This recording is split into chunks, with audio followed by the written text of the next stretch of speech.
Okay.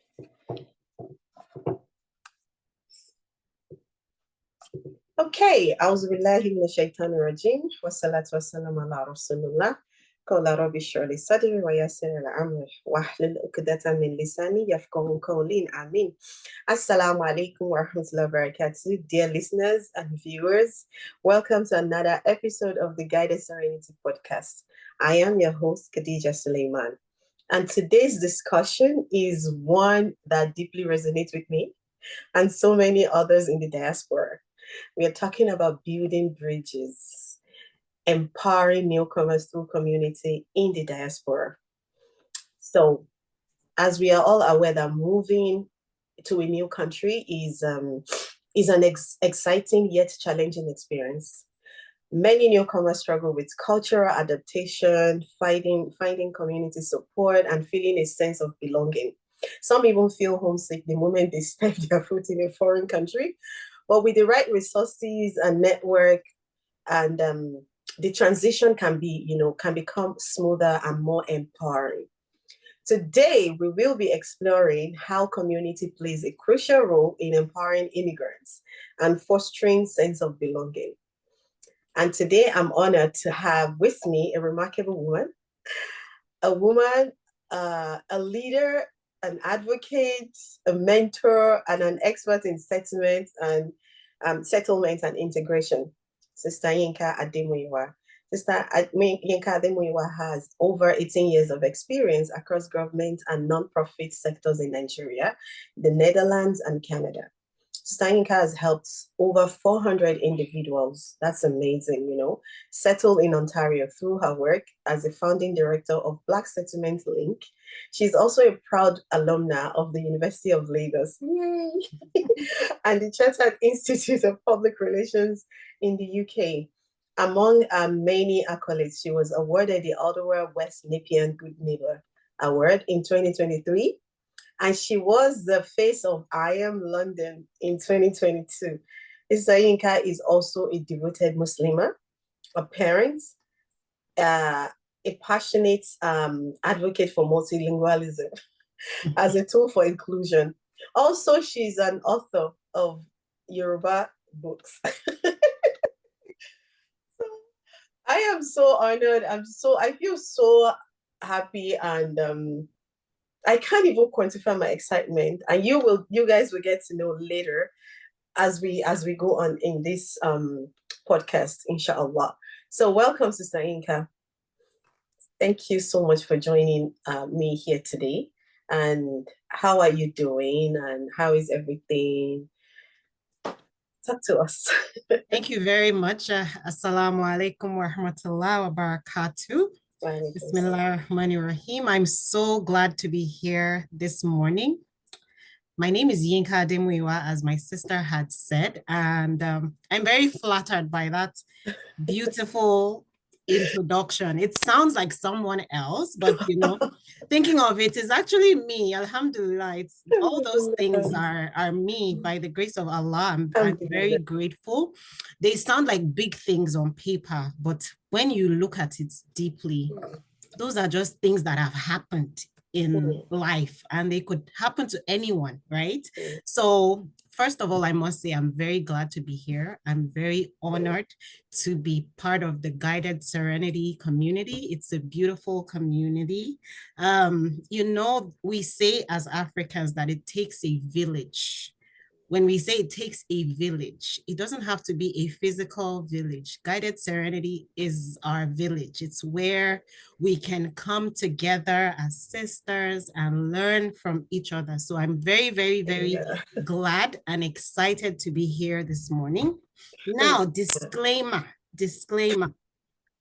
I'm here to share, but I'm not here because I know it's better than anyone else. Far from it.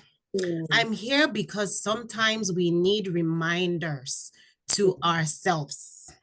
Sometimes we need to remind each other. Sometimes we need to pull each other along. Sometimes we need to pull each other back. When we're cooking I put salt in the soup. Somebody doesn't know that I put salt already. Somebody else goes and puts salt in that Oh, soup. wow, It disaster. doesn't mean that I don't know how to cook. It doesn't mean that that person does not know how to cook, but we haven't pulled each other along. That's where it starts. So let's pull each other. That's my goal here today. And I pray to Almighty Allah to accept this as an act of ibadah. I'm saying this so that we know that, like I said, we all know these things. I'm just here to remind you. MashaAllah, MashaAllah. Thank you so much for sharing that disclaimer. May Allah continue to honor you and increase in beneficial knowledge. Ameen, ameen. Okay. So, all right, listeners, viewers, let's dive in. So usually we get to know our guests, even though I know you, but I like, there are so many people in our audience who do not know you. So you already shared that about yourself, which is beautiful, which would definitely have a lot to do with the question that I'm about to ask you. So can you share a bit about your personal journey as an immigrant and what really inspired you to work in the settlement and integration space? Okay, thank you very much. My personal journey as an immigrant, I'm going to say that it didn't start from me. It started from a generation before me. And so because of that, even when I was not an immigrant, I had already started learning about being an immigrant. Wow. And this opened my eyes right from childhood to immigration. Oh, wow. My mother, may Allah bless her, she moved to the UK in the 60s. I was not even born then, like only my older sister was born. Old school. She moved to the UK in the 60s to join her husband, right? And at that time, immigration was not as big as it is today. Like you could count on your fingers the number of Black people you would see in the UK. And hearing from her, from my aunties, because a few of my family members also moved around that time, hearing from them, I must say that we are blessed these days as immigrants because the opportunities we have, they did not have at that time. So hearing from her already strengthened me even before I became an immigrant myself. I was born in Nigeria, so I was not opportune. I didn't have that opportunity to enjoy that stage of immigration that my mother was in, because by the time I was born, she had moved back to Nigeria. I see. So, but hearing from her and the things she would say about how to live in a different, in a foreign country, how to raise children in a foreign country, how to start all over again in terms of your education, learning, those things exposed me even before I became an immigrant myself. Now, before I became an immigrant, I don't know what to call that word, because when I was in the Netherlands, for instance, I was there temporarily to work, but it was not immigration because I was not going to live there permanently. So it's a bit different when you move to a country to live permanently, and when you move there for a short period for education or for work, you don't bother about some things because you know, well, it's a year or it's 2 years, I'll go back home. And so you will endure some things because you know they are not forever. But when you move to a country and that country becomes your home, it means you are going to be there for the distant future. It means there's no end date. That's where immigration starts. When you know that there is no end date. I'm not visiting. I'm not here to study. I'm not here to work. I'm here to live and settle and raise kids if you have kids, and work and have a home and become everything you want to become. Everything you think you can become in your home country, you also want to become in that country. That is immigration. Wow. Wow. So that's where my journey started. Wow, that's really deep. I feel like I'm seeing another person entirely, you know. It's good to have this education, this knowledge about you. Alhamdulillah.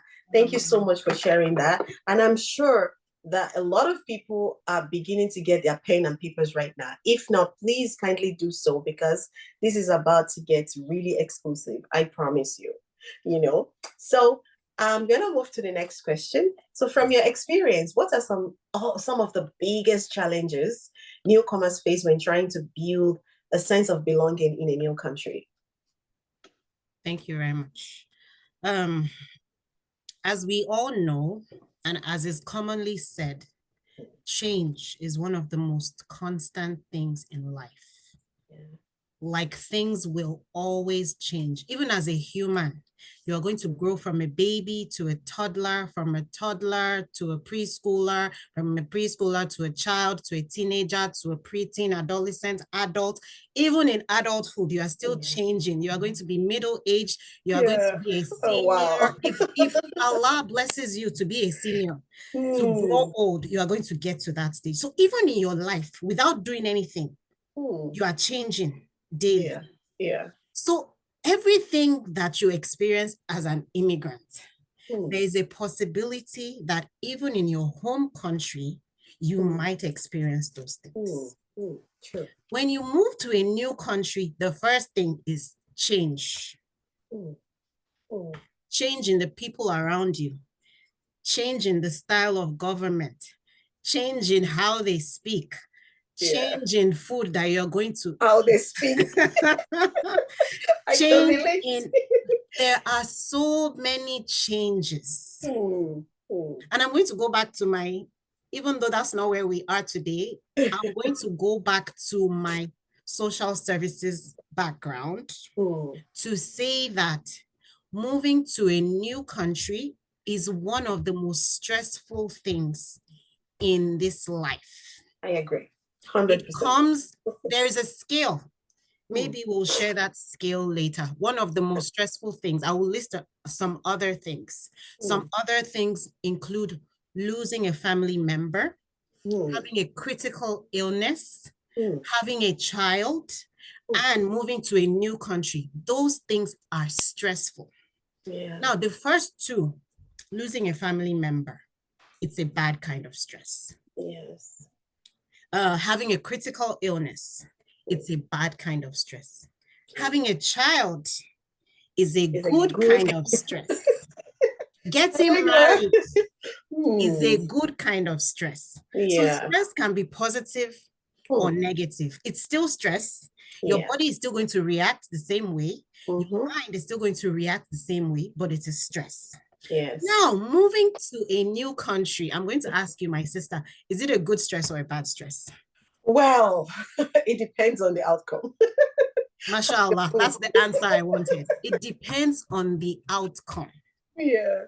And so what we want to discuss today is how to get a positive outcome from moving to a new country, so that even if it is stressful, it becomes a good stress for us. It is stressful, no doubt about that. Nobody is going to move to a new country and tell you, it's all beautiful. No. Even if you move to that new country with $1 million, you will still be stressed. Yes. Yeah. Because your whole life is changing. Now, add to that, imagine you're coming from a warm country, you're moving to a cold country. Heat, cold, two extreme differences. Oh my God, like in Canada. So how do we balance everything to ensure that that stress is good for us? That's where this discussion, I believe now we are reaching the beginning of this discussion. Everything we said before was a preamble. Yes. How do we balance to ensure that moving to a new country gives us a good kind of stress? Because bad stress is bad for the health. Yeah. Good stress will push you towards success. Yes. Like reading for an exam. It's Yeah. stressful, Mm-hmm. but the outcome will be good for you, Will be good, which is yes. that you will pass. Mm-hmm. Having a baby is very difficult. You are going to push, it's painful, even if it's cesarean section before It's your still body painful. heals. But when Yeah. that baby comes out, the Yeah. relief, the beauty, so The that stress joy. will be positive for Yeah. you. Yes. Now, do you have a question before I go ahead? No, I was just going to say I like the direction at which this is going, because a lot of people, I'm gonna speak for my country, Nigeria, and your country. A lot of people just plan like, I want to jackpot. That's the slang. I just want to. They don't think about all of these things, which is why when they get here, they whine, nag, complain, and even sometimes tag the people that they met here as mean or insensitive. Absolutely. Yeah, so I really like the direction this is going. Please go ahead, sis. Thank you very much. Yeah. So I'll go back to our belief as Muslims. Yeah. And this is that Allah has given us that strength as humans, that resilience to handle things that come our way, even if they are hard. Allah said to us that after hardship, there will be ease, right? So there will be that hardship when you get to a new country, but don't take it all in bad faith. Take it in good faith. Now, rules. Let's talk about rules. When you're moving to a new country, I think the first thing is to start researching from before you leave wherever you're leaving to go to that country. You don't go there with zero knowledge, because you have to hit the ground running. When you arrive in a country, the day you arrive, you're going to eat, you're going to sleep, you're going to take transportation. It's not like the country will say, oh, okay, don't eat today because you just came, or don't sleep today because you just came, or okay, enter this taxi for free because you just came. No, nobody knows that you just came. Yeah. Nobody cares that you just came. Yes. So from the minute you enter that country, you are going to start living the way they live in that country. Yes. I'm going to use myself as an example. I'm from Nigeria. In Nigeria, when we come out of the airport, it's a different scenario. There are different means of transportation. There's taxi, there's a family member can come and pick you. You can take Okada, you can take. When you move to Canada, is it the same? When you come out of that airport, you might not even see anybody. Yes. Which means when you are coming from your country, you should know, how am I transporting myself from the airport? From the airport. Yeah. Where am I going? Am I going to somebody's house? Am I going to a hotel? Am I going to a shelter? Where am I going? First thing before you start anything, what am I going to eat? Because these things are basic. They are basic needs of every human being.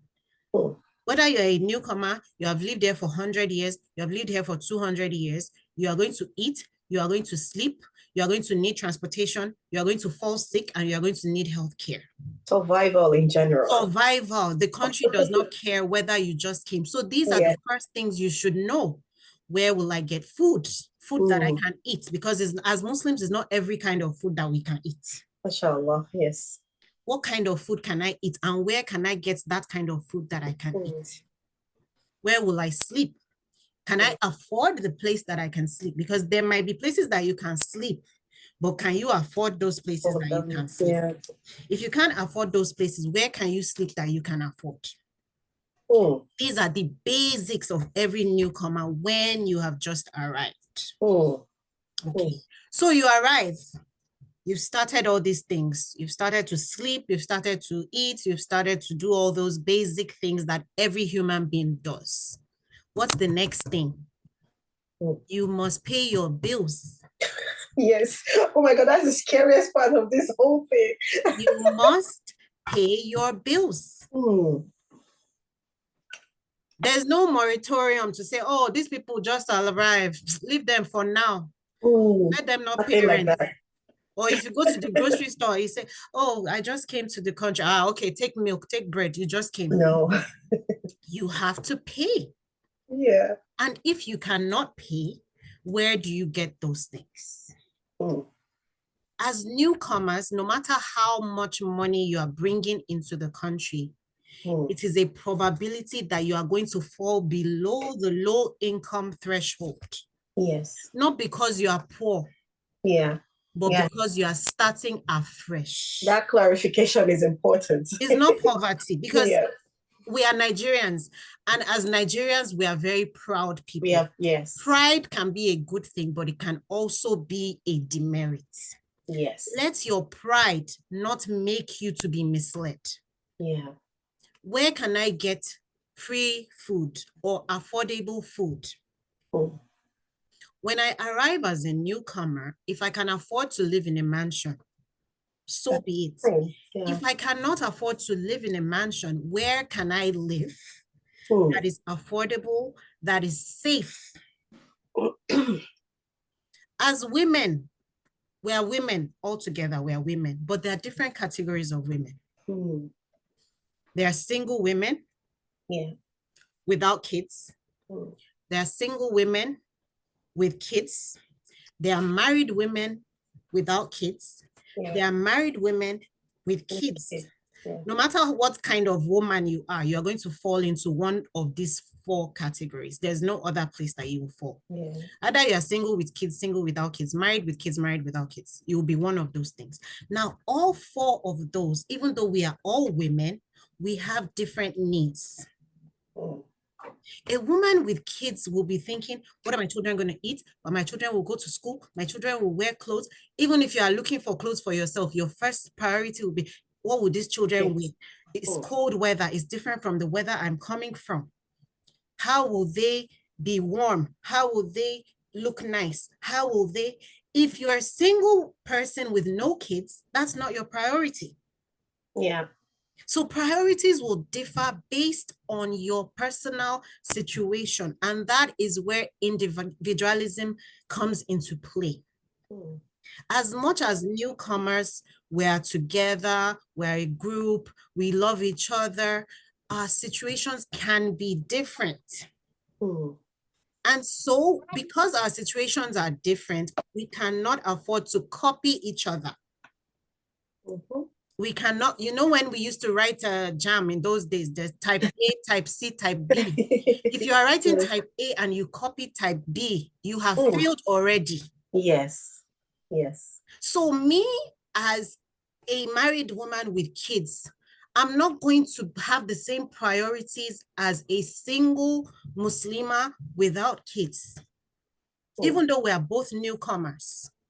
If she finds a room to sleep, she's good. If I'm looking for a place to live, I might be looking for 2 rooms or more. If she finds a job that can pay her bills quickly, she's good. If I am looking for a job, I'm still going to look for who will take care of my children. Will that job give me time to drop my children in school before I go to that job? Will that job allow me to go and pick my children in the afternoon? So all these will determine how we move as newcomers. I don't know if you have questions for me before I continue. Okay. So these, I think you're muted. No, I don't have questions. Yes. So all these will determine how we move as newcomers. What is our goal? That's it. Another thing that we need to consider as newcomers is that we are unlearning and relearning. Those 2 words have learning inside. One is unlearning. One is relearning. Unlearning means that some things that we know from our home country, from our culture, from wherever we've lived before we've come to a new country, might not necessarily work in this new country where we are. Yeah. Do you agree with me? Yes, I do. Some things don't work. Some things will not work. Yes. So if they don't work and you try to force yourself into that situation, you're going to end up stressed and in a mess. Relearning. Now, most of us, when we move to a new country, we move as adults. As adults, we already know many, many, many things. And if we remained in one place, we could use those things for a lifetime. Like we might not need to change those things, you know, significantly. But in a new country, those things that we know, we might need to learn more. Yes. A lot of us, when we came here, we came as educated people. But very, very many of us will have had to go to some form of schooling, education, learning, mentoring, whatever, in upgrading. In order to understand the terrain of the new country where we live. We need to understand the terrain of the new country where we live. Why is this important? If you are swimming against the tide, there are two things that can happen. You don't get anywhere. You just keep swimming, swimming, swimming until you get tired, or you drown. However, and I keep saying this because we still need to remember that one thing is constant, and that is that we are Muslims. As a Muslim, no matter where in the world you are, there are things that you cannot do. There are things that you should not do. So don't say because I've moved to a new country, and a lot of us, many of us have moved to country where we moved from countries where Islam was part of the culture to countries where Islam is in the minority. That makes it harder for us. That makes it more difficult. Does it mean that we're no longer Muslims? No. But it means that we have a harder task in front of us. Because whatever we're doing, I'm also speaking as a Black person in a Western country. Whatever you are doing, you are a representative. Whether you know it or not, there's an invisible flag on your head that is flying and saying Muslim, Muslim, Muslim, Muslim, Muslim, Nigeria, Nigeria, Nigeria, Black, Black, Black, Black, Black. So even woman, to your gender. So look at that. We're minorities in so many ways, spaces. As a woman, we're already a minority. Add to that being Black. Add to that being Muslim. Add to that being having an accent. Add to that dressing different. So how do you adapt, adjust, without losing your identity as a Muslim woman or as a Black woman or as an African or as a Nigerian? Once again, don't copy. You can learn, but don't copy. Because if you copy, you will go wrong. If you copy, you will go wrong. You can learn. And how do you learn? You learn by asking questions. As newcomers, we tend, and it's a human nature. It's not something that we're doing wrongly or we're doing it because we're newcomers. As a human or as a biological being, we tend to look for people or individuals that are like us. It's natural. We will drift towards people that have similarities with us, people that speak like us, people that dress like us, people that have, you know, things that are similar to what we have because we understand them better. But it doesn't mean that they're the only ones that we can learn from. It does not mean that they're the only ones that we can learn from. Why? Because they're not the only ones that we're going to live with. If you say, oh, I don't talk to white people, I'm only going to talk to Black people. When you go to work, who's going to be there? When your children go to school, who's going to be there? Who's going to be their teacher? So learn to mix with all cultures, but respect your boundaries. That you are invited to lunch by your colleague doesn't mean you're going to go there and drink alcohol. You can accept that invitation to lunch. It doesn't mean you're going to go there and eat pork. It doesn't mean you're going to go there and drink alcohol. But make it known. Yeah. Sadly, one of our duties as a newcomer, as much as we are learning, is to educate. I like that. Educate. Yeah. Because they don't know us. They don't understand us. And the only way they will understand us is if we tell them. So, hey, oh, I'm sorry, I don't drink that. It's not allowed in my religion. Simple and short. Oh, I'm sorry, I can't eat anything that has this or that because it's not allowed in my religion. Yeah. Yeah. You've not made it complicated. When you say, no, I don't want that. You're sounding like you're a difficult person. Yeah. You're sounding like you're inconsiderate. They say something to elementary school children. They say, don't yuck somebody's yum. Yeah. So that thing that is bad to me might be good to them. It doesn't mean I'm going to eat it with them or partake in it, but I don't need to say, hey, it's horrible, blah, blah, blah. No, I'm just going to educate them. It is not allowed in my culture. It is not allowed in my religion. I'll give you an example. In, I think it was my second job when I moved to Canada. And we used to take files. My office was on the ground floor. And we used to take files to an office on like the second floor. And we did that in rotation. We were like administrative assistants in a courthouse. So we would take files to that office, and because that office is like a confidential room where they keep files and all of that. Now, we used to take turns. So one day, it was my turn to take those files upstairs to that office. And when I got there, the office was open, but there were boxes at the door. There were some boxes blocking the entrance. And so I'm like, the door is open, but there are boxes at the entrance. The way I was raised as a Muslim, I will knock the door before going into a place. Now the door was open, but there were boxes, meaning there is still a barricade going into that room. Yeah. Yeah. So I knocked the side of the door just to like attract attention. Is somebody here? Hello, hello. I didn't hear anything.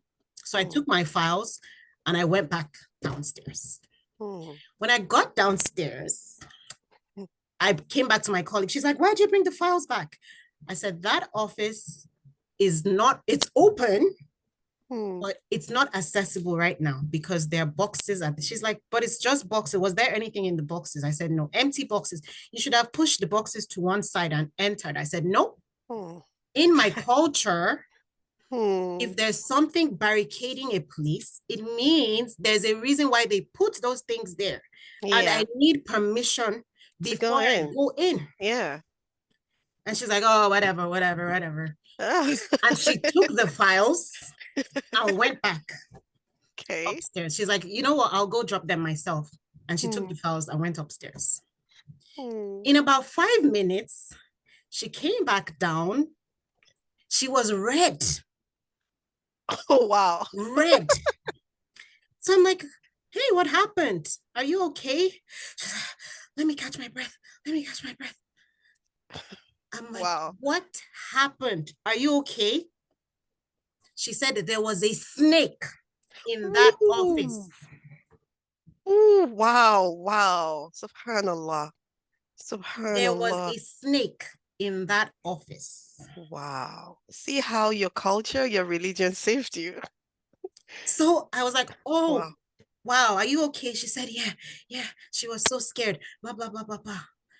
Wow. I said, well, I'm glad I didn't go in. I'm sorry that you experienced that, but I'm glad that, I respected my culture and didn't go in. She's like, wow, that's a good culture. Oh my God, wow.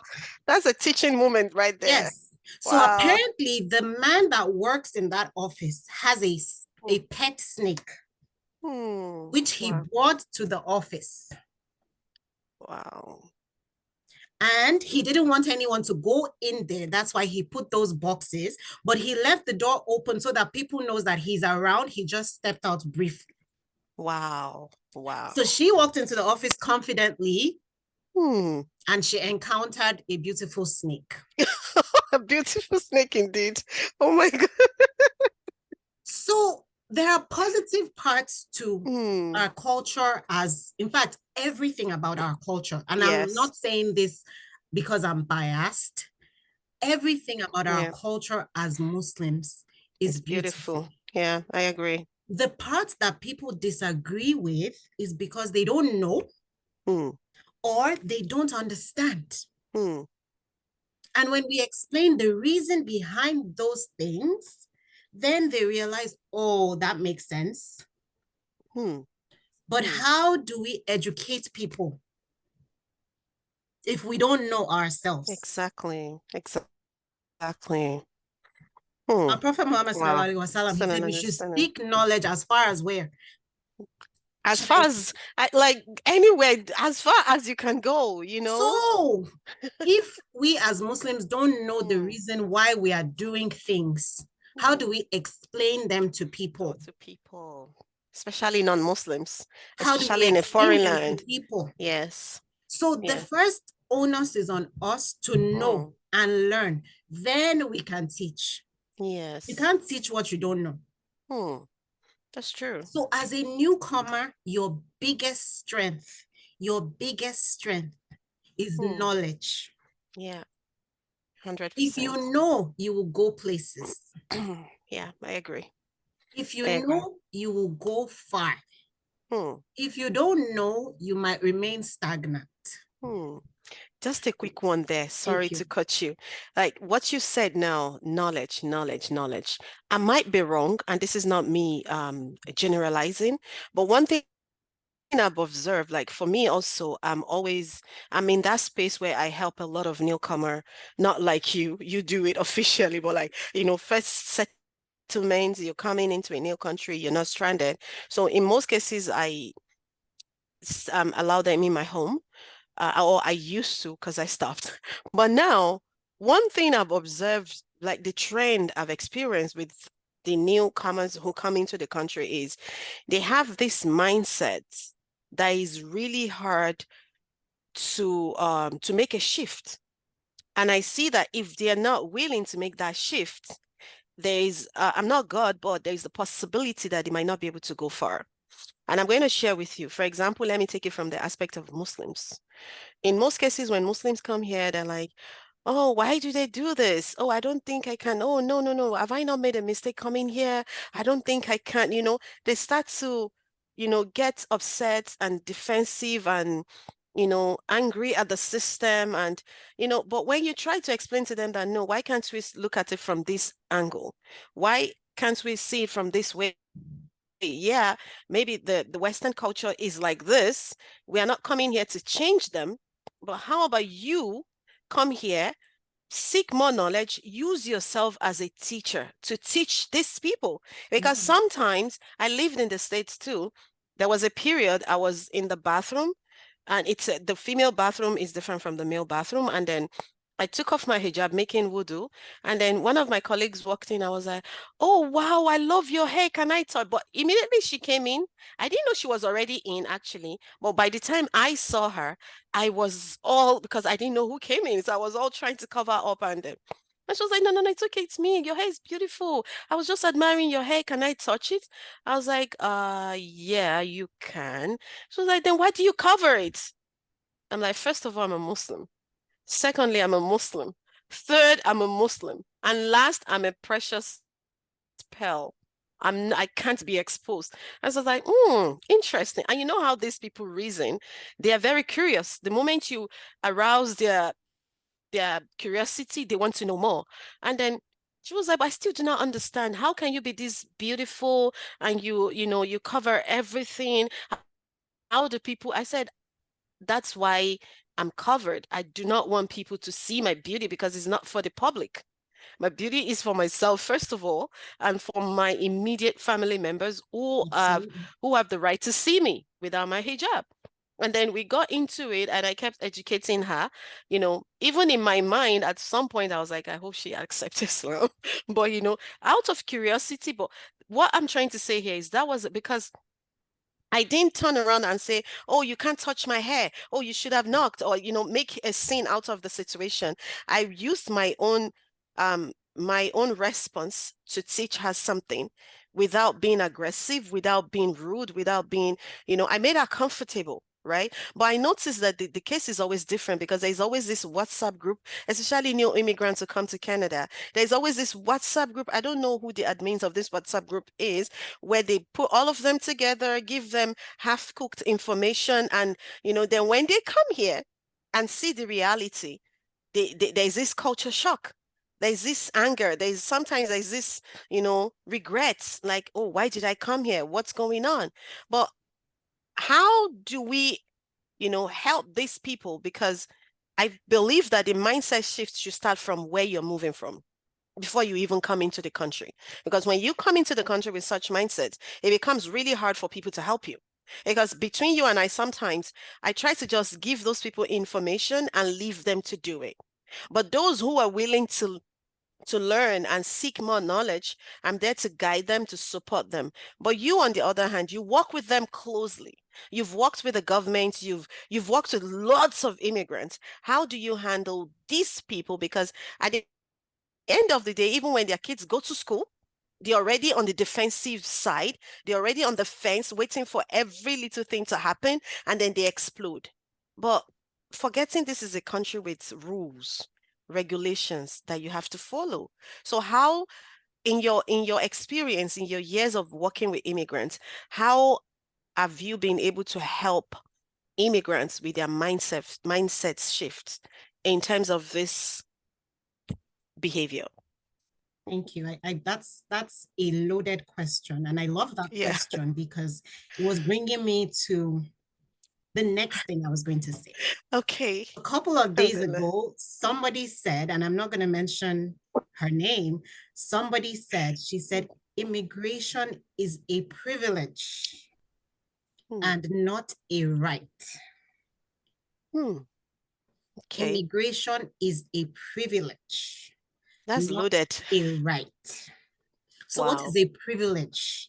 A privilege is something that is afforded to you, but not to everyone else.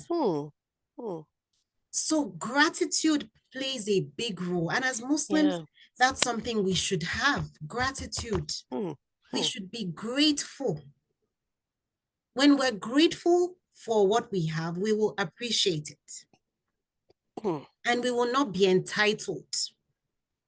Wow. That we're alive today. Is it because we're smart? No. Is it because we're healthy? Healthy people die. Yeah. Smart people die. Yeah. Young people die. So that we're even alive today is a blessing. Yeah. So first of all, see your immigration as a blessing.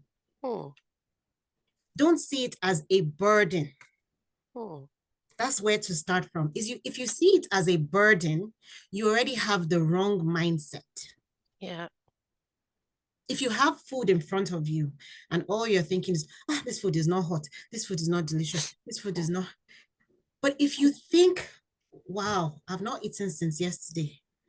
Some people have not even eaten at all. Trust me, that food will start to taste better because you are coming from a place of gratitude. Yeah.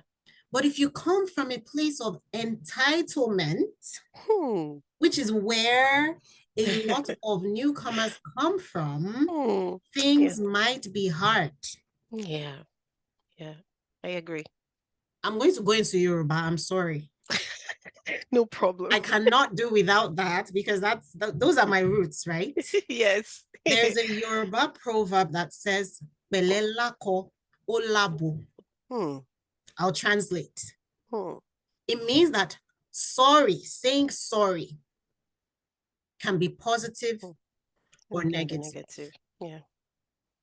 If you say, I'm so sorry, it's different. But if you're like, sorry, that also means something else, even though you said sorry both ways. Yeah. So your approach towards a situation is very key to what you will get from that situation. Yeah, I agree. If you say, give me $5 there, give me $5, give me $5. Or if you say, please, can I have $5 from you? If you say, please, can I have $5 from you? You have approached the soft side of that person. Yeah. And so that person might give you a listening ear. But if you say, hey, give me $5, one, that person does not owe you. Two, who are you? If it's simple $5, why don't you get it yourself? You get it yourself, yeah. So take that approach into immigration. You come to a place where people were born, they've lived there all their lives. And you come from somewhere and you expect everybody to leave what they're doing to take care of you. Some people might, because it's their calling, they like to take care of newcomers, maybe it's their way of worshiping Allah. Some people might take care of you, but you are not their responsibility. Yeah. They don't owe you that. So let's take it from there. If you approach your immigration with a sense of, I'm new here, I want to learn, why is this allowed? And if something is not allowed, why is this not allowed? Yeah. Oh, this is how we do it where I come from. Don't import your culture into somebody else's culture. You can import your culture in your own family. Yeah. You can maintain your culture in your own home, but you can't force your culture onto other people. No. How would you feel as a Muslim if somebody says, the only food we serve here is pork, pork, pork, pork. You must eat pork. If you don't eat pork, there's no other food. But they will try. They will say, this is halal option. Even sometimes they don't get it right, but they try. Yes, yes, yeah. At least give it to Canada here. At least of all the places I've lived, So Canada, I why give it to will them. you, as a newcomer, want everybody to bend to solve your problems? Yeah.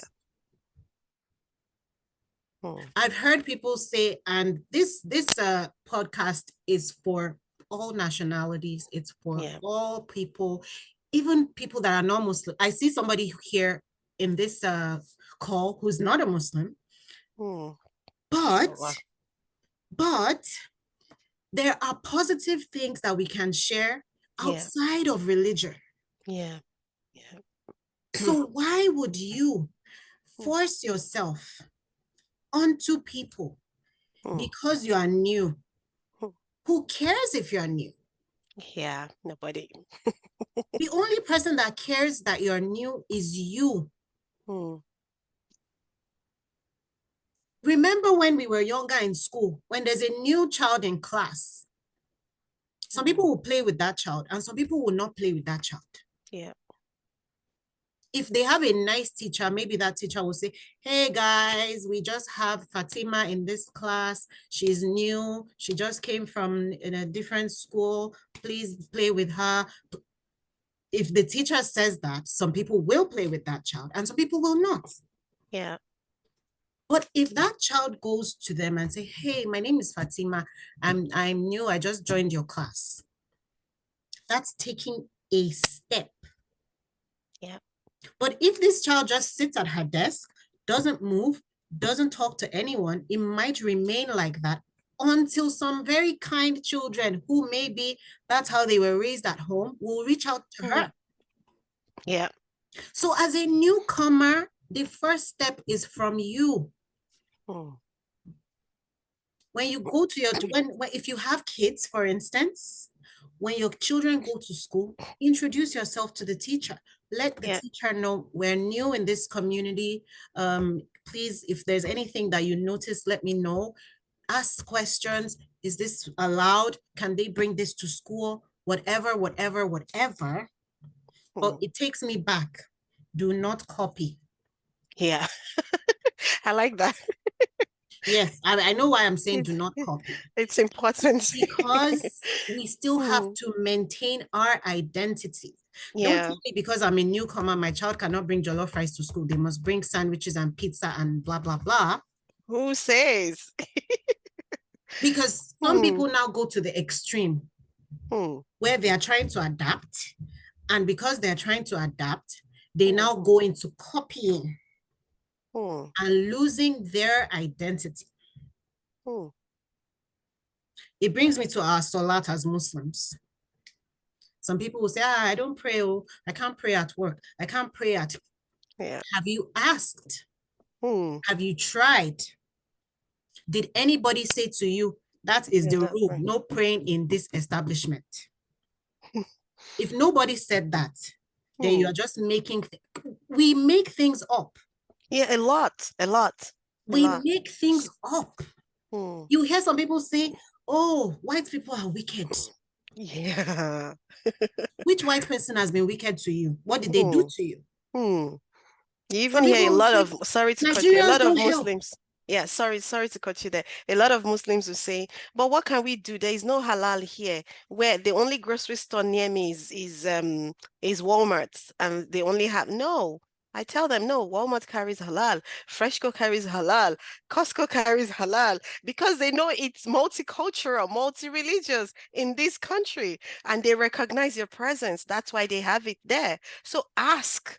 Don't just make things up in your head and just feel like, okay, because you're not here, you want to start behaving like them. No, even white people don't lose their roots. No matter they where hold they on go. to it seriously. Yeah. So I'm coming to a close because I see that our 1 hour is almost up, even though we didn't start at exactly 11. But we still have questions. I hope and I'm going to happily take questions. Okay, thank you so much. I want to bring all of our conversation back to my point, which is knowledge. Yeah. As a newcomer, your biggest strength is knowledge. And how can you get that knowledge? Community. Yeah. Community. Community is not just your Muslim community. It's not just your mosque or your Muslim sisters or your, where you live is your community. Yeah. Where you work is your community. Where your children go to school is your community. Anywhere where you have an impact is your community. Anywhere that has an impact on you is your, that's one mistake we make. A lot of people say, our Nigerian community, our Muslim, you can be in more than one community at the same time. Yes. It doesn't deduct from you as a person. It doesn't make you less than you are. In fact, if anything, it makes you stronger. Yes. Because you have different needs at different times. Yeah, I agree. Sometimes your child's teacher in school is going to be your community. Sometimes your colleagues at the office are going to be your community. Yes. Sometimes your friends are going to be your community. And you know that community that you never lose? That community back home. Yeah. Yes. Don't think they're no longer your community. Oh, because you've left them. That's your first community. Those people, even though I know sometimes people from back home, there's something called black tax. They're going to say, send this, send that, send that, send that, send that. No, you first. If you can help, but do not let it exceed your capacity, because when you run into problems here, those people from back home cannot save you. Yes. So if you're going to give back home, have a budget. Don't just, somebody's roof fell yesterday. you send money. Somebody swallowed cutlass, you send money. Somebody fell inside the well, you send money. That will not let you grow. You can be kind, but the first person to be kind to is yourself. And that is by knowing your capacity and maintaining your relationship with your creator. Anything that drives you away from Allah, your work, your friends, anything that makes you less of a Muslim, then that thing is not for you. So don't lose your identity because you're in a new place. Yeah, thank you so much. That has been amazing. MashaAllah. Thank you so much. So I'm just going to quickly, so we don't take your time, I'm just go through the questions. So I know you've worked with so many immigrants through Black Settlement Link. What role does community play in helping newcomers integrate successfully? Thank you very much. So as humans, we are social beings. One of the big needs, besides the basic needs like food, shelter, healthcare, employment, funding, financial needs, one of the biggest needs of a human is community. You need that social welfare. You need, and when I say social welfare, I don't mean go and apply for government. You can if you need it, but that's not the welfare I'm talking about now. The social welfare I'm talking about is having people. Think of it. Everything you do involves people. If you cook, you're going to buy the food or buy the ingredients. You are buying it from people. If you don't cook and you buy cooked food, it's somebody that cooked it. What I'm wearing today is some people that made it. The house that we're all in was built by some people. So there is no way. They say no man is an island. It's very true. There's no way you're going to live your life without being a social being. Some of us are introverts. Like myself, I'm an introvert, but I know the importance of people in my life. And so even when I just want to remain in my house and be sleeping, social media has made life easier. And that's why I said the immigrants of my mom's time were not as empowered as the immigrants now. Because if they didn't come out of that house, where would they see? My mom would say that she used to go back then to Dalston Market in London. I'll say it in Yoruba because it's not going to be impactful enough if I say it in English. She will say, "Màá lọ sí Dalston Market. Kí n ṣá lè rí dúdú ẹyọ kan. Tí n bá ti rí dúdú tí mo kí wọn, ara mi á balẹ̀." Oh my goodness. Well, unfortunately, these days we try to avoid one another. I will walk to Dalston Market hoping that I will see at least one Black person. And just seeing that Black person, even if they're not Nigerian, will make me feel better. Wow. So the power of community is so diverse and so endless, but just know there's no way to do things without community as a newcomer. MashaAllah. Thank you so much. Now, to my next question. So how do cultural and language barriers impact a newcomer's ability to connect with others and access resources? Thank you very much. I will use Canada as an example to answer that great question that you asked. Canada is a bilingual country. Our official languages are English or French. So if you live in Canada and you want to remain in Canada, it is only wise that you know at least one of those languages in order to survive. If you know both, lucky you, that's a blessing. But at least know one. Now let's go into culture and accents. We all speak English, yes. But we speak English differently from someone who was born in Canada. We speak English differently from someone who was born in the USA. Some people think Canadians and US people from the US sound the same. No, If you hear a Canadian speak and you hear an American speak, someone from Texas or someone from Minnesota, you will hear the difference in their accents. Yeah. So one, an accent is not a bad thing. But you must be understood. You must be what? Understood. If you're not understood, that's where the problem lies. So when you are in a country, open your ears, understand how some words are pronounced. How some words are pronounced. Even in countries where English is their first language, there are differences. Yeah. And for someone like me who has lived in a couple of English-speaking countries, it can be very confusing.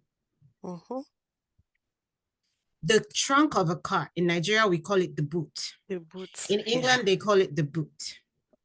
In the USA, they call it trunk.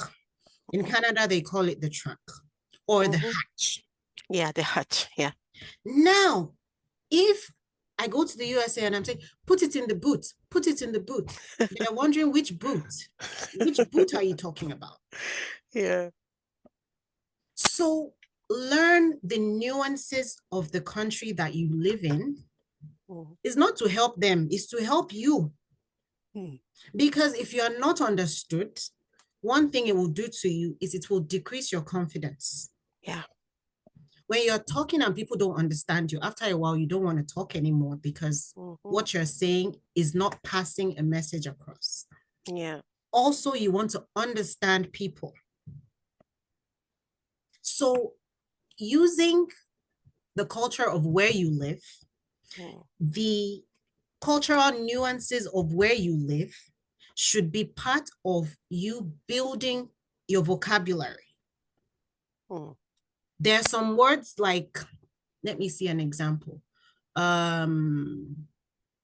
Canadians would say, if you're asking for help or something and they want to tell you how to do it, so they won't say you should do something. They would say, I would. Yes, yes. If typical like, of Canadian. how can I turn on that light? Oh, I would go to the switch and do that. And you're like, you would. Or when they ask you, in Nigeria, we don't ask. We're very direct people. Can you pick up that thing for me? A Canadian will say, would you like to? Yeah. They're not giving you an option. They're telling you. But to us, it sounds like it's an option for you. I remember the first place I worked and the guy said, would you like to make a copy for me? And I was like, no. And he was like, make a copy. They said, do you mind? Do you mind doing it? So I was like, oh, okay, I'll make it. But I thought he was asking, like, do you want to? Like, do you have a choice? Can you or can you not? So understand the cultural nuances. When you're speaking to your people, you can use your own cultural nuances. But when you're speaking to others, if you use a nuance that is from your culture, make sure you explain it. Yes. Like when I said things in Yoruba now, I translated because maybe not everyone in this group here speaks Yoruba. So if you know you are doing something that is cultural to you, the respectful thing is to explain. Yeah, that's very true. Even me as a teacher, sometimes I'm used to, because in the US they call it bathroom, right? In Nigeria we call it toilet. But here most times when I say bathroom, they're like, bathroom? I'm like, oh, sorry, washroom, because commonly here is washroom, right? So it's good to learn all these things so that when you sometimes it might not even be for you. You might also be with an immigrant who needs help, who hears this word and they don't know what it means. Exactly. It's your job to be able to, to help, to say, okay, no, well, this is what this person is trying to say or trying to do. Even in schools, with your kids, they come home with different things and you're like, what does that mean? So every opportunity as an immigrant in a new country is an opportunity to learn. Is an an avenue for knowledge for you to, Absolutely. increase and improve and add to your knowledge. Absolutely. Yeah. So thank you so much. And this question is also similar. So I know you're a strong advocate for multilingualism. How do you think learning new language and embracing one's native language helps with inclusion and integration? I know you've answered that, but this is more deeper than. Okay. So your language is part of your identity. And that's why, as newcomers, even though we're trying to blend into our new society, for those of us with younger ones, we should still encourage them to speak in our own native language. For preservation of that language. The only way language is preserved is if people continue to speak it. Yeah. If you don't speak that language, that means that language is dying. Yes. And when language dies, culture starts to die as well. Now, as Muslims, we even go an extra layer because the language of the Quran is Arabic. So as Muslims, we want to learn Arabic, we want to read Arabic. So we have that extra layer for us of learning that language so that we understand our Quran. Yes. I don't know if that answers your question. Yes, I yes, don't want to go too deep because that will lead us to a different topic. I know you answered it actually. Yeah. So as a Muslimah and a community leader, how do faith and religious organizations contribute to supporting newcomers in the diaspora, especially in Canada, and your experience in the UK, in the Netherlands, and any other place or every other place you've lived before? Thank you for that question. Our religious organizations are actually very helpful to newcomers.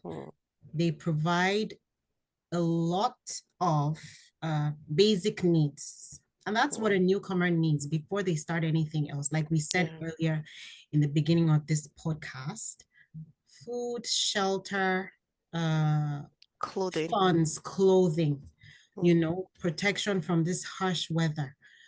Those basic things are provided by a lot of our religious communities. A lot of them are registered nonprofits in this country. Black Settlement Link is dear to my heart because I'm one of the directors of this settlement agency. But so we do all of that, and the religious communities support people and make sure that when they arrive, at least they have something to eat, they have a place to sleep, they have all of those things. Where I don't see a lot of support is in the psychological support. There's a lot of physical, social support, but the psychological part is not covered well enough by our religious communities. Moving to a new place, like I said earlier, is a stressor. Is it a good stressor or a bad stressor? Depends on what happens. Yes. It depends on what happens in the person's life.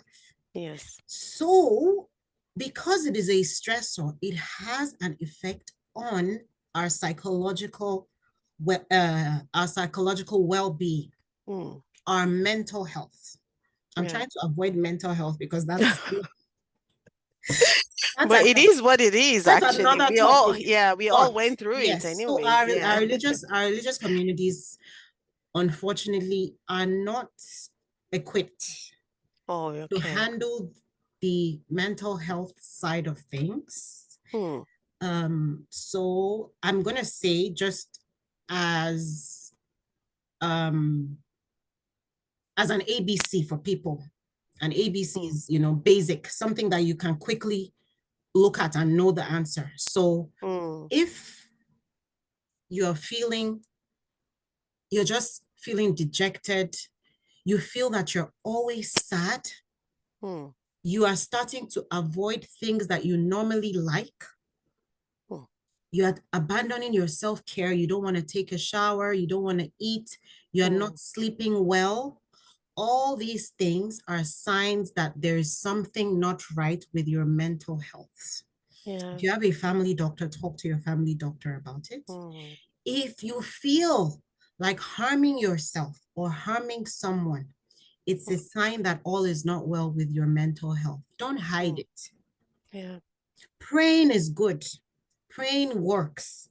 But when you need help, you need help. When you have a headache, you can pray, but you might still need to take Tylenol. Yeah. So when your Oh, mental Advil. health is showing you those symptoms, Yeah. please, please, please don't take it lightly. Talk to your family doctor. If you don't have a family doctor, I will share with Guided Serenity. I will put it on our Instagram page as well. Places that you can call, places that you can go when you are starting to have these mental health issues. Mashallah. Yeah. So just to add a little not add, ask a question surrounding what you've just shared. Do you think they don't have, we know they don't have the resources, but is it because they don't have financial resources to hire these people, or is it the government that is hindering them because they are seen as a religious body and not to be and not qualified to attend to people's psychological needs? That's a great question. It's in two parts. One, a lot of those places are funded by donations and they are supported by volunteers. Oh, I see. Now, if they don't have, because mental health is a very serious matter. It's not a joke. It's not something that you can just make up. So if you don't have a license to counsel people, or you don't have the education to counsel people, it's not, you can advise your friend, hey, do this, do that, do that, do that. But when it comes to mental health, there are things that you can say, there are things that you cannot say. Yeah, yes.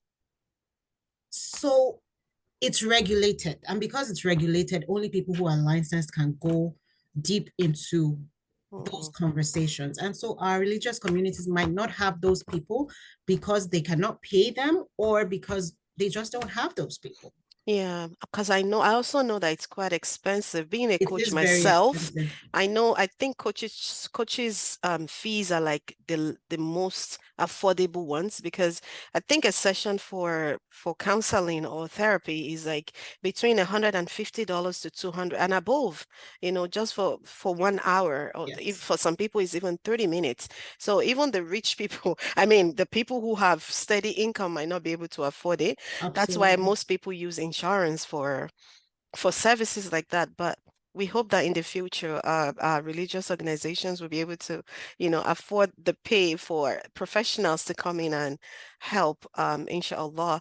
Yeah, but in the meantime, like you said, just keep praying, seek help when you can. Because I know in Canada, I know they have few free services for people.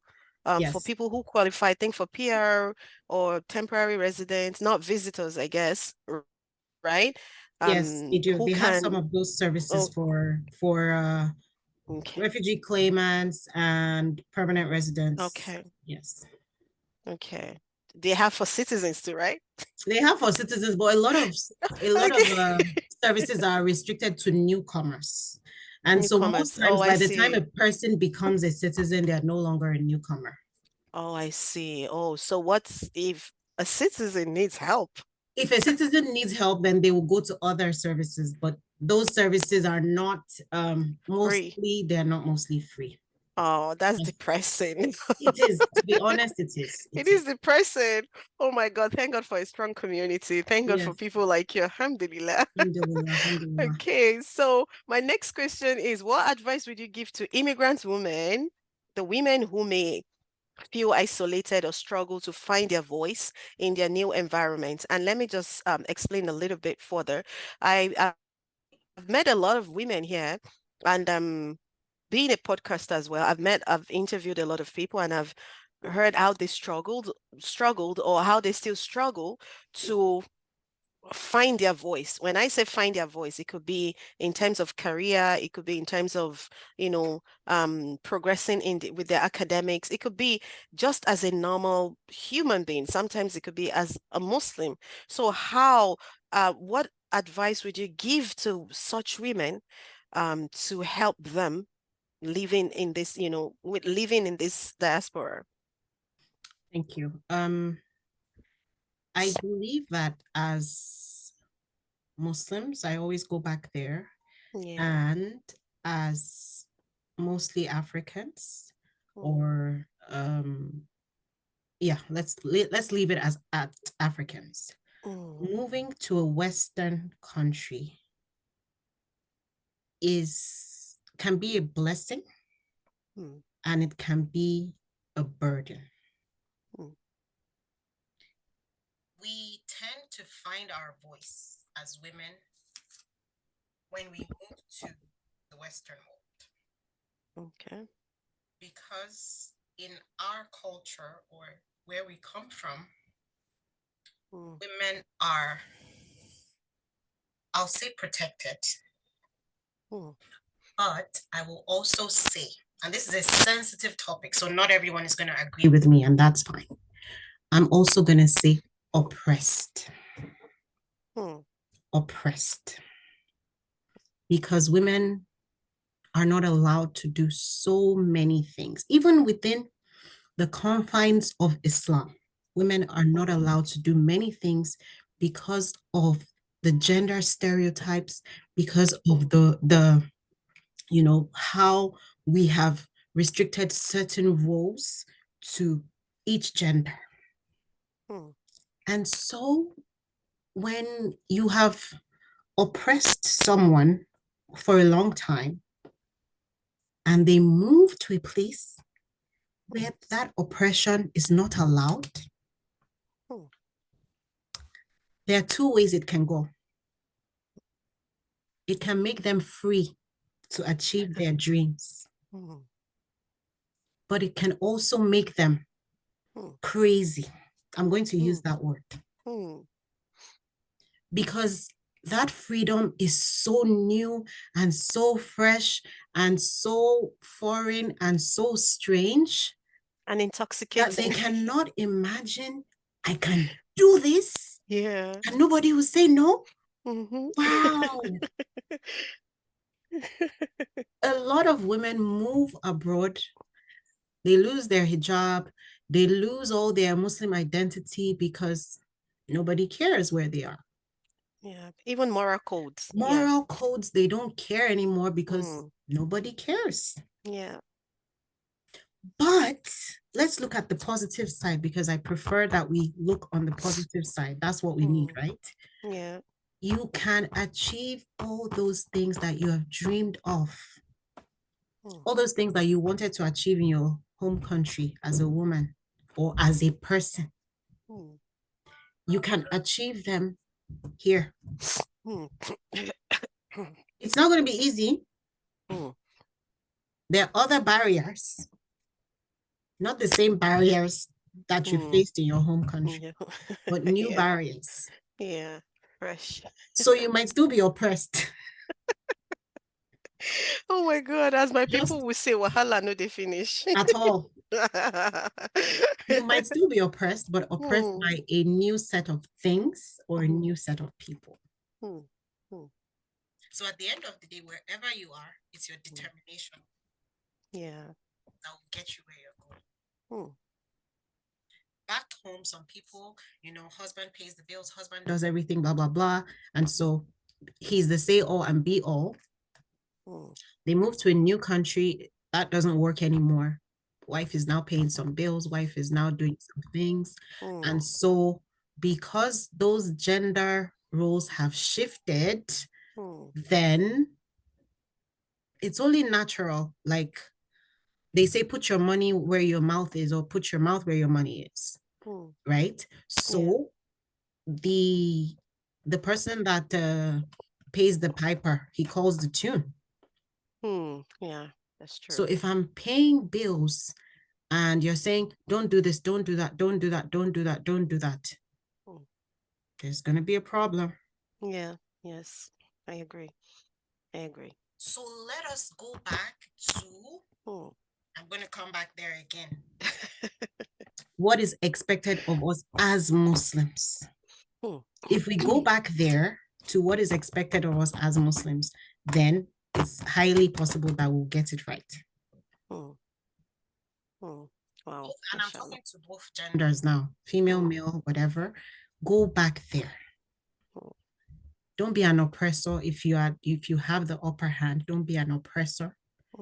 Yeah. And if it's the other person too, don't lose your dream because you are supporting someone else's dream. Inshallah, that's a golden advice. Don't lose your dream. You have your own dreams that you want to achieve, right? Don't lose them because you're supporting someone else's dream. Because when that person achieves their dream, then you are going to feel abandoned. You're going to feel what's the word now? You're going to feel resentment. You're going to resent that person because I gave you my all. I did everything. When you were achieving this, I was taking care of children, blah, blah, blah, blah, blah. While you were taking care of children, were you taking care of yourself? Were you achieving those things you wanted to achieve? Or did you leave everything just to support somebody's dream? Because then you will come back and say that person does not appreciate you. Yeah. What is that person going to do? Cut off their head so that you can be happy? Of course not. Wow. So as you're feeding somebody's dream, feed your own dream. As you're watering your neighbor's plants, what's happening to your own plants? Are they dying? Are they dry? Do they need water? Are they dehydrated? Wow. As you're watering somebody's plant to grow, water your own. Because when you're looking at that person's beautiful green plant, you also want to see your own blooming and flourishing. Yeah, mashallah. Thank you so much, Sister Yinka, for that wonderful advice. I'm sure our listeners have learned a lot from you today, and I'm sure they're taking this advice seriously. So I have two more questions, so I'm just going to hurry up with it. So with over 18 years of experience across different countries, what differences have you noticed in how newcomers are supported in Nigeria, the Netherlands, and Canada? And for those who want to support and empower newcomers, what are the some practical ways that that they can get involved in their communities? Thank you very much. That's all your questions have been great. So I think it's becoming like repeated for me to say that's a great question. That's a great question. This one is also a great question. Oh, mashallah. Thank you. I remember when I was about 8 or 9 years old. And one day, a lady came home with my mom. Very beautiful lady. And she wasn't speaking like us. She had an accent. She kind of sounded like an American, but it was different. She came home. My mom gave her clothes and they were talking. And my mom introduced her to us and just said, that is Auntie so, and so. And that was it. And she started living in our house. And she lived with us. Because I was young, I can't really say how long, but I know she lived with us for a long time. I don't know if it was up to a year. I don't know how long. But it was when she left that my mom told us that she was a refugee from Liberia. Wow. At that time, they were bringing refugees from Liberia to Nigeria because of the war. So that's why she sounded different. That's why she had a different accent. Very beautiful, very kind. I remember she used to make my hair. She used to cook, but I didn't like her food because it didn't taste like anything I knew. Because it did not have pepper in it. But she was my auntie, and that was it. That was all I knew because my mom said, this is Auntie, that person, and that's who she was to my family.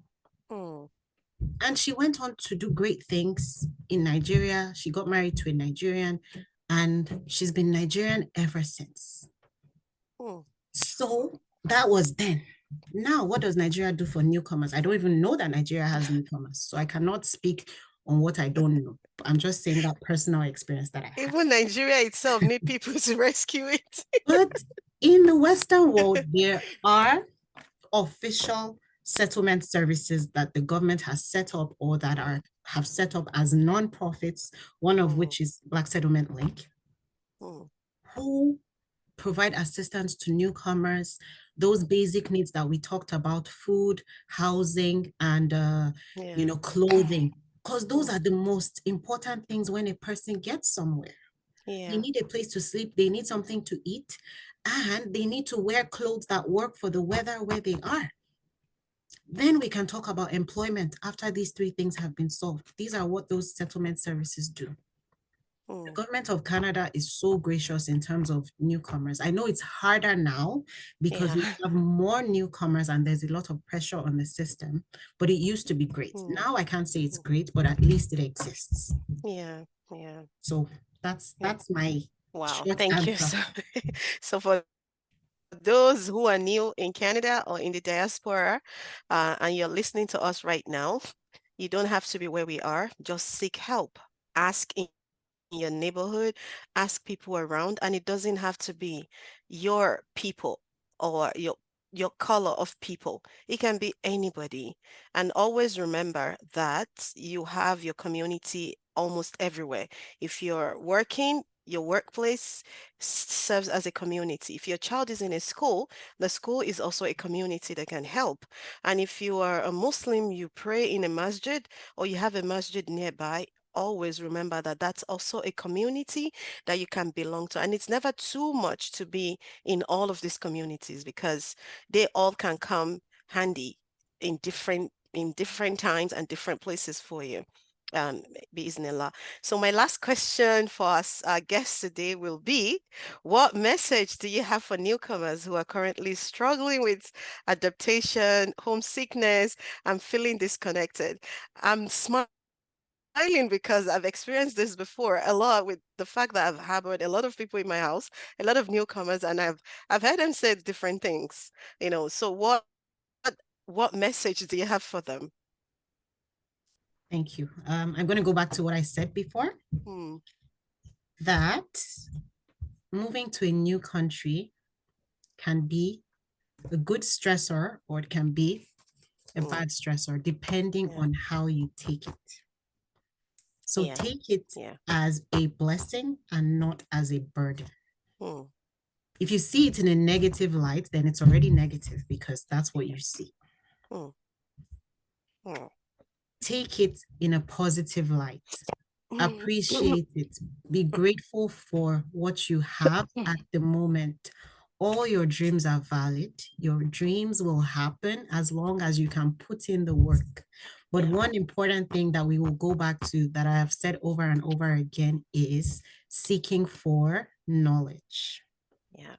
As a newcomer, that knowledge that you get is your power. And where do you get that knowledge from?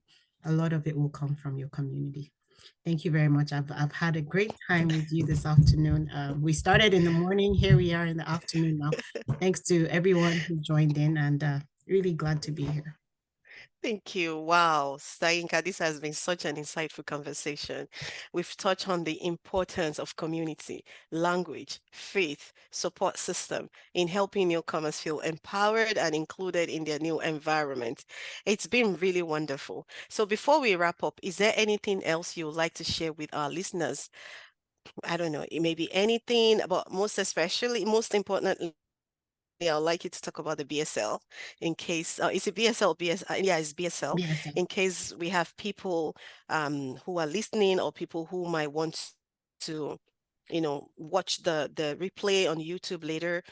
Is there any way they can contact you? Okay, thank you very much. I did not introduce that at the beginning because I just wanted us to have a wholesome conversation. Yes, my name is Yinka Ademuyiwa again. I'm the founding director of Black Settlement Links, known as BSL. It's a settlement agency for newcomers in Ottawa. And what we do is we support newcomers, people who have newly arrived, as people who want to live here permanently. So if you're here as a student or you're visiting, That's not really what we're here for. We're here for people who want to live in this country and settle in this country. And we provide support from all sorts. We provide mentorship, we provide basic needs like I talked about, we refer people. So depending on what you want, you can go to our Instagram page. It's BSL_Ottawa. Again, it's BSL_Ottawa. Go to Guided Serenity as well, and she knows how to connect you with us. I'm going to say again that it's been a pleasure being here. I see a comment. You're part of my journey, and I say thank you so much. I thank you as well. Thank you. Thank you very much. That's actually very flattering. I'm grateful. So I'm going to say again that as a newcomer, your knowledge is your power, and don't feel as a newcomer that you are less than anyone. As a newcomer, you are whole and you can do those things. Don't feel less. Don't feel less. Yes. Thank you very much. Oh, wow. So thank you so much. Alhamdulillah Rabbil Alameen. It's been a wrap. To all my listeners, whether you're a newcomer or someone supporting immigrants in your community, remember that building bridges starts with small actions, offering kindness, sharing resources, and embracing diversity. If you enjoyed today's episode, please share with someone who might benefit from it. And don't forget to subscribe to the Guided Serenity podcast for more inspiring conversations. Thank you again, Sister Yinka, for joining me today. And to all my listeners, until next time, stay strong, stay connected, and keep building those bridges. Subhanaka Allahumma bihamdik, ashhadu an la ilaha illa ant, nastaghfiruka wa natubu ilayk. Assalamu alaikum wa rahmatullahi wa barakatuh. Wa alaikum salam wa rahmatullahi wa barakatuh. Wassalam. Wassalam.